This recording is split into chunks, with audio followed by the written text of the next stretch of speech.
আসসালামু আলাইকুম।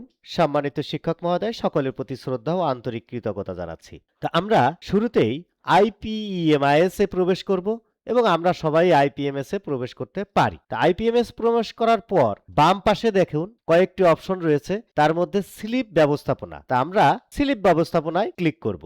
এরপরে স্লিপ আবেদনের তালিকা, এখানে ক্লিক করব। ক্লিক করার পর এখানে দেখতে পাচ্ছেন একটি বিদ্যালয়ের আবেদন রয়েছে এবং অর্থ ছাড় হয়েছে দুইটি অপশনে দেখাচ্ছে। তো এইটি দেখেন উপরের যেটি, উপরেরটা হচ্ছে 4 সেপ্টেম্বর 2025 আবেদন, আর এরপরে আমরা নিচেরটা দেখতে পাচ্ছি 24 নভেম্বর 2024।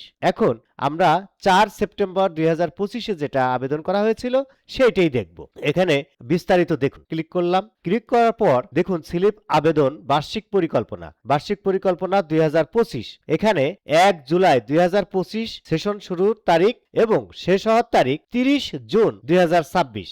এই যে আমরা আবেদন করেছিলাম সেই আবেদনের যে ফরম্যাটটি রয়েছে সেখানে দেখুন নিচের দিকে আমাদের জনাব মোহাম্মদ রকিব উদ্দিন, উপপরিচালক পরিকল্পনা ও উন্নয়ন শাখা থেকে অর্থ ছাড় করেছেন 24 ফেব্রুয়ারি 2026 এবং অনুমোদন করেছিলেন উপজেলা প্রাথমিক শিক্ষা অফিসার 30 সেপ্টেম্বর 2025। এর পরবর্তীতে তার পূর্বে 29 সেপ্টেম্বর অনুমোদন করেছিলেন উপজেলা সহকারী প্রাথমিক শিক্ষা অফিসার। তো এই যে ফরম্যাটটি, এই ফরম্যাটটি আমরা এখন প্রিন্ট বের করব। সেক্ষেত্রে আমাদের কি করতে হবে, এখানে দেখুন একটি প্রিন্ট অপশন রয়েছে। তো আমাদের কম্পিউটারে বা মোবাইলে যদি প্রিন্ট অপশন না থাকে সেক্ষেত্রে আমরা প্রিন্ট করুন এখানে ক্লিক করব।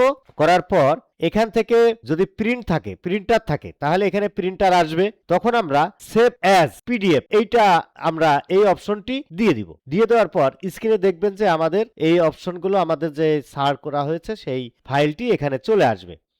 এরপরে সেভ এখানে ক্লিক করব। করার পর এখানে আমরা একটা নাম, আপনার বিদ্যালয়ের নাম অথবা যেভাবে আছে এভাবেই সেভ করে রাখতে পারেন। তা আমি এখানে আমার বিদ্যালয়ের নাম দিচ্ছি, স্লিপ আবেদন, হরিপুর স্লিপ আবেদন। এখানে ডেস্কটপ চিনিয়ে দিলাম, দেওয়ার পর সেভ।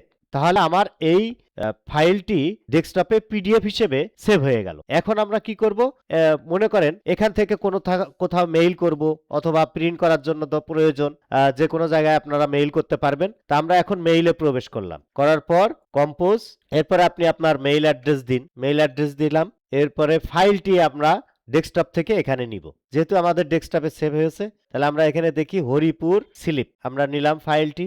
নেওয়ার পর এখানে আমি একটি 2025-26 অর্থবছর দিয়ে এবার সেন্ড করলে আমরা কাঙ্ক্ষিত মেইল, দেখুন এখানে আবার আমার মেইলে এই যে চলে এসছে ফাইলটি।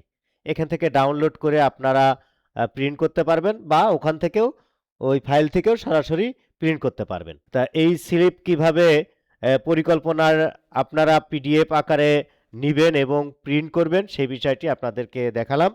সবাইকে সাথে থাকার জন্য অনেক অনেক ধন্যবাদ ও কৃতজ্ঞতা জানাচ্ছি। আসসালামু আলাইকুম।